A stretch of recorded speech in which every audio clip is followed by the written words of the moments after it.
दिल्ली में हवा का मेयार खराब होता जा रहा है। दिल्ली एनसीआर के लोगों को सांस लेने में दिक्कतें पेश आ रही हैं।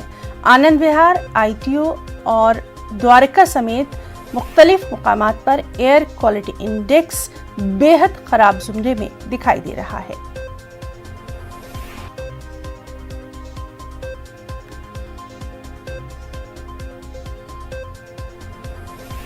हम लोग रोज सुबह पिछले 4-5 महीने से कंटिन्यूसली साइकिल चला रहे हैं, लेकिन पहले आराम से चला पाते थे, लेकिन अभी आज मतलब 2-3 दिन से ऐसा हो रहा है कि सुबह निकलते हैं तो ऐसा लगता है जैसे फिट नहीं है एकदम से। मतलब अपने आप को क्वेश्चन करने का टाइम हो जाता है कि यार क्या हुआ, कुछ हुआ तो नहीं, कोरोना तो नहीं हो गया, कुछ तो नहीं हो गया। लेकिन प्रॉब्लम यही है, अब समझ में आ रहा है आराम आराम से कि ये पोल्यूशन की प्रॉब्लम है।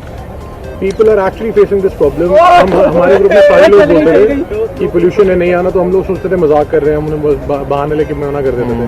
लेकिन अब हमें भी प्रॉब्लम हो रही है। आज सुबह मैं और मेरा दोस्त साइकिल चला रहे थे और एकदम से बीच में हम दोनों ने बात करी। हमने कहा आज हम अकेले थे, एक्चुअली लोग इतने कम हो गए, हम लोग रोज 10-15 लोग होते थे, आज हम 2 रह गए।